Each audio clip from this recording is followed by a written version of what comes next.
Hai guys, bertemu lagi dengan aku Rizka Dila. Jadi hari ini ada berita terbaru yaitu Bagus Kahvi yang berhasil mencetak brace untuk Jong Utrecht U23. Terus ada juga berita dari Mario Mandzukic yang resmi gantung sepatu. Simak selengkapnya di Cetak Gol Harian berikut ini. Untuk mengawali berita hari ini, ada alasan mengapa Arsenal mendatangkan Takehiro Tomiyasu ke dalam skuadnya. Dan juga The Gunners juga enggan untuk melepas Granit Xhaka. Jawabannya ada di video berikut ini.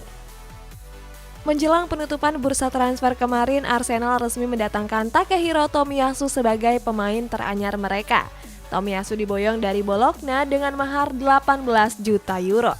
Sebelumnya, The Gunners lebih dahulu membidik bek kanan Brighton yakni Tariq Lamptey. Akan tetapi pada akhirnya Arsenal lebih memilih Tomiyasu. Alasannya, Tomiyasu dinilai bisa memperkuat lini pertahanan The Gunners yang rapuh.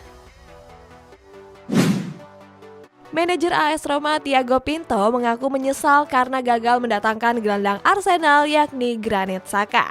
Pinto menyebut kalau Xhaka menjadi incaran utama skuad Serigala Ibu Kota. Akan tetapi kepindahan Xhaka ke Roma hanya tinggal angan-angan saja. Pasalnya Arsenal enggan melego gelandang asal Swiss tersebut. Padahal mantan gelandang Borussia Mönchengladbach ini ingin segera hengkang dari Arsenal. Arsenal yang sebelumnya kalah dari Brentford akhirnya menang tapi di laga uji coba. Nah, terus juga The Gunners punya alasan kenapa mereka lebih memilih Ben White daripada Varane. Pada hari Kamis kemarin, Arsenal melangsungkan uji coba menghadapi klub promosi yakni Brentford. The Gunners sukses menyukur Brentford dengan 4 gol tanpa balas. 4 gol Arsenal dicetak oleh brace dari Cedric Soares dan masing-masing 1 gol Alexander Lacazette serta Gabriel. Laga uji coba ini seakan menjadi ajang balas dendam Arsenal. Sebelumnya di pekan pertama Premier League, mereka dikalahkan Brentford dengan skor 2-0. Di musim panas ini, Arsenal harus mengeluarkan banyak uang demi mendatangkan seorang Ben White. Di satu sisi, MU justru mendatangkan pemain pengalaman secara gratis. Pemain yang dimaksud adalah Raphael Varane. Walaupun didatangkan secara gratis, gaji Varane sendiri tergolong cukup tinggi dibandingkan Ben White. Bersumber dari media The Athletic, Ben White cuma digaji sebesar 93.000 euro per pekannya. Sedangkan Varane memiliki gaji fantastis senilai 350.000 euro. Di musim ini, Jorginho sedang menikmati puncak karirnya di Chelsea. Pada tahun 2018 silam, Jorginho didatangkan dari Napoli atas permintaan khusus pelatih sebelumnya Maurizio Sarri. Di bawah tangan dingin Sarri, gelandang asal Italia ini tampil sebanyak 54 laga dan cuma mencetak 2 gol saja. Saat itu nggak semua fans Chelsea menyukai Jorginho. Jorginho bahkan sering diejek sebagai anak Sarri dari para pendukung The Blues. Namun ejekan tersebut justru memotivasi Jorginho untuk terus bisa membuktikan diri. Jesse Lingard dianggap bakal percuma kalau tetap bertahan di MU. Sementara itu para fans mengantri dengan tertib untuk mendapatkan jersey anyar Cristiano Ronaldo. Legenda MU Gary Neville kecewa kepada Jesse Lingard. Alasannya karena gelandang asal Inggris tersebut enggan angkat kaki dari Old Trafford. Neville sendiri merasa heran kepada Lingard. Neville memprediksi kalau Lingard bakal jarang dapat menit bermain di skuad The Red Devil. Neville juga menyayangkan kalau bakat Lingard akan sia-sia selama dirinya memutuskan bertahan di Old Trafford. Kembalinya Cristiano Ronaldo ke MU membawa berkah tersendiri bagi skuad Setan Merah. Salah satunya adalah penjualan jersey yang meningkat. Banyak para penggemar yang rela mengantri untuk mendapatkan jersey Ronaldo. Menariknya dari sekian banyak orang yang mengantri, nggak ada yang namanya serobot menyerobot. Mereka terlihat menerapkan budaya antri yang nampaknya sudah mengakar di budaya Eropa.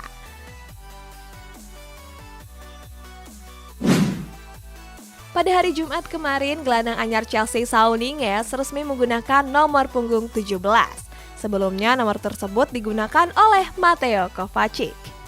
Kovacic sendiri dikabarkan akan berganti nomor punggung menjadi nomor 8.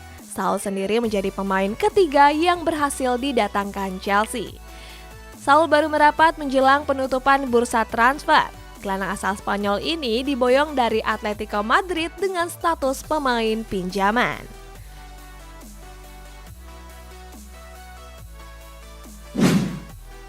Pada hari Kamis pagi waktu setempat, Stadion Tottenham Hotspur mengalami kebakaran. Sebanyak 300 orang harus dievakuasi atas kejadian tersebut. Kebakaran itu diperkirakan terjadi pada pukul 10 pagi waktu setempat. Sejumlah pemadam kebakaran kota London langsung diturunkan untuk memadamkan si jago merah. Beruntung gak ada korban jiwa dalam kejadian tersebut. Menurut keterangan petugas, kebakaran ini diakibatkan karena kompresor udara yang rusak. Kita pindah ke berita Barcelona. Ada kabar Ilaix Moriba yang baru bergabung dengan RB Leipzig bilang kalau Barcelona berbohong ke media. Selain itu ada juga kabar dari Blaugrana yang juga berniat untuk memulangkan Dani Olmo. Gelandang anyar RB Leipzig, Ilaix Moriba kembali membuat geram Barcelona. Moriba mengklaim kalau Barcelona berbohong kepada media sebelum transfer kepindahannya ke RB Leipzig. Di akhir bursa transfer kemarin, Blaugrana enggan membiarkan Moriba hengkang secara gratis. Saat itu Barcelona lebih memilih untuk menjual gelandang berusia 18 tahun tersebut. Moriba bilang dirinya mendapat pesan kasar selama berada di Camp Nou. Dia mengatakan kalau pesan tersebut gak pantas dia terima. Antoine Griezmann sudah resmi kembali ke klub lamanya Atletico Madrid. Striker timnas Prancis ini diboyong dari Barcelona dengan status pemain pinjaman. Selama masa peminjaman, Los Rojiblancos harus menanggung besaran gaji dari Griezmann. Kabarnya gaji yang diterima Griezmann lebih kecil daripada yang ia terima di Barcelona. Bersumber dari Mundo Deportivo, Griezmann akan mendapatkan gaji sebesar 10 juta euro per tahun. Padahal di Barcelona gajinya mencapai 20 juta euro per tahunnya. Barcelona dikabarkan sedang menyiapkan dana besar untuk merekrut pemain anyar di musim depan. Kabarnya Blaugrana berniat untuk memulangkan gelandang muda mereka yakni Dani Olmo. Hal ini disampaikan oleh sang pelatih Barcelona Ronald Koeman. Pelatih asal Belanda tersebut membandingkan Manchester City dan PSG yang aktif memboyong pemain. Untuk bisa menebus Dani Olmo dari RB Leipzig, Barcelona harus merogoh kocek yang dalam. Pasalnya Leipzig mematok harga Olmo sebesar 75 juta euro atau sekitar 1,2 triliun rupiah. Di laga lainnya ada kabar Olivier Giroud yang terpapar COVID-19 setelah bertanding melawan Cagliari. Sementara Kylian Mbappe yang ngebet ke Real Madrid menolak tawaran kenaikan gaji dari PSG. Kabar buruk datang dari salah satu pemain AC Milan. Kabarnya striker anyar mereka Olivier Giroud terinfeksi virus COVID-19. Hal ini didapat setelah menjalani laga melawan Cagliari. Rossoneri mengabarkan kalau striker asal Prancis itu harus menjalani isolasi mandiri untuk memastikan gak ada pemain lainnya yang terpapar. Giroud dikabarkan terancam absen di laga lanjutan Serie A melawan Lazio. Duel tersebut rencananya bakal digelar tanggal 12 September mendatang. Seperti diketahui, Kylian Mbappe beberapa kali menolak perpanjangan kontrak dari PSG. PSG sendiri masih berusaha untuk mempertahankan bomber mudanya tersebut. Bahkan klub yang berjuluk Les Parisiens ini menawarkan gaji yang fantastis kepada Mbappe. Les Parisiens menawarkan gaji sebesar 45 juta euro per tahun. Menurut laporan dari media AS, bomber berusia 22 tahun ini gak tertarik dengan tawaran gaji tersebut. Tawaran ini nggak mengubah keputusan Mbappe untuk pindah ke Real Madrid.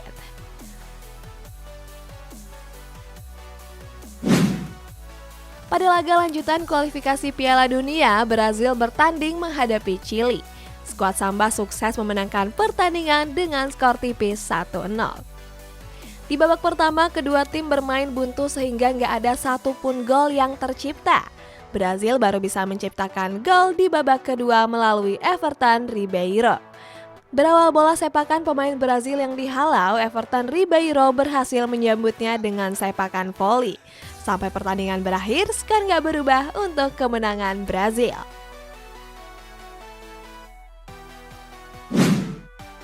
Pada laga lanjutan kualifikasi Piala Dunia kemarin, timnas Argentina berhasil meraih hasil positif. Skuad La Albiceleste berhasil menekuk Venezuela dengan skor 3-1. 3 gol Argentina dicetak oleh Lautaro Martinez, Joaquin Correa, dan Angel Correa. Sementara gol sematawayang Venezuela dicetak melalui titik putih dari Jefferson Soteldo.